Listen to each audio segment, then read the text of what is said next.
Jonathan just has 30 seconds left. The question was, is the doctrine of Tawheed simplistic? I personally would prefer to go down the route of saying that God is a relational God. God, by definition, is the greatest conceivable being, and so the greatest conceivable being must have love as an essential inherent quality, and the God of Islam, Tawheed, cannot be essentially loving unless you want to say he's dependent upon his creation, who was he loving before creation? So that's basically what I'd say on that.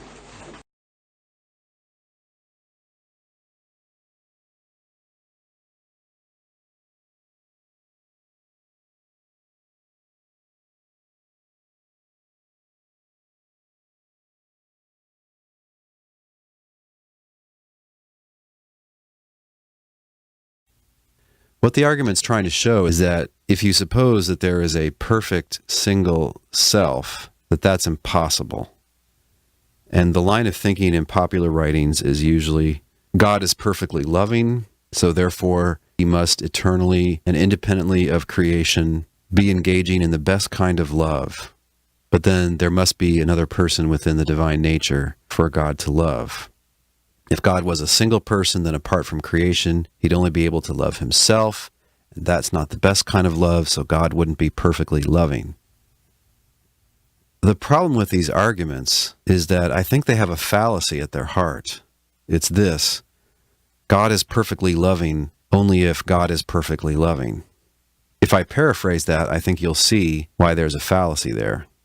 What they mean is that God has the character trait of being a perfectly loving being only if God is actually loving someone else. But of course, you can have the virtue of being a perfectly loving being and not be actually loving anyone else, because being perfectly loving is a character trait, it's not an action.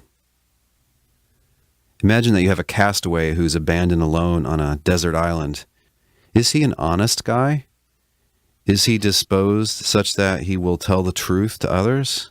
He may be an honest guy, but never have a chance to manifest that honesty. Is he compassionate? Is he disposed so as to care about when others are doing poorly? Sure, he might be, but he never actually has a chance to engage in compassionate actions or words while he's a castaway on a lonely desert island.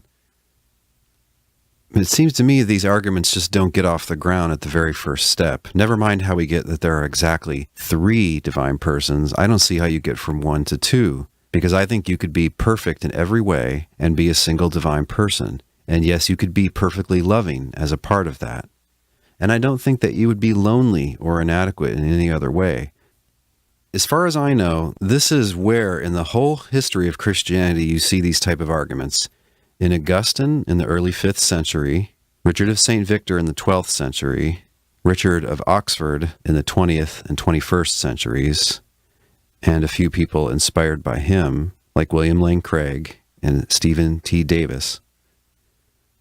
That makes this a tiny minority view among serious Trinitarian thinkers.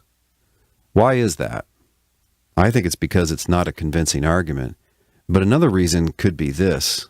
The argument seems to make the most sense if the persons of the Trinity really are persons, that is, so many selves.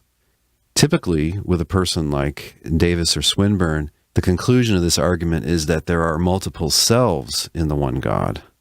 If you're a one-self Trinitarian, or if you're the type of Trinitarian who doesn't think that we can to any extent understand how the one God is, and so you just refuse to think of selves there, whether 1 or 3, if you're one of those kinds of Trinitarians, you're not going to like these arguments because they have an unwelcome conclusion. Their conclusion is, in your view, a wrong-headed way of understanding the standard Trinitarian language.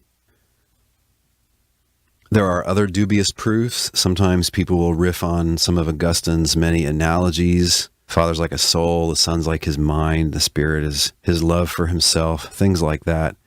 Then people tend to ignore that Augustine thinks that these are all bad analogies. He tries them all out, kind of plays around with them, and then really kind of abandons them. He doesn't think that they're helpful in the end, at least not individually.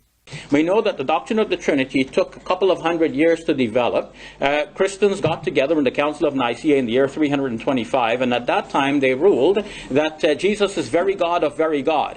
And they said, we also believe in the Holy Spirit, but they did not say anything about the Holy Spirit being God or that the Holy Spirit should be worshipped. They had to come back in the Council of Constantinople in 381, and that is when they ruled that the Holy Spirit should also be worshipped along with God the Father and the Son. So that shows a development in the doctrine. If you go back even earlier to the Apostles' Creed, which is from the 2nd century, it doesn't even say the Son is to be worshipped. So now we have 3 creeds. The Apostles' Creed, 2nd century.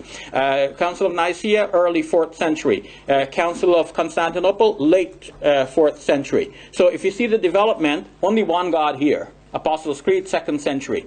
Only the Father is God. Second of these we have in the Council of Nicaea, early 4th century. Now the Son is also God. Now we have 2.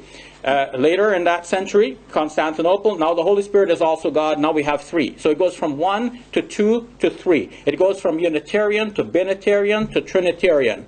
And still, I say Trinitarian with some qualification, because the idea that how these 3 can still be one, that this took more time to be worked out. That does not mean that some of the earlier church fathers did not have some inkling of this. Yes, there is development. I've shown that this development started even with the Gospel according to John, and even before the Gospel according to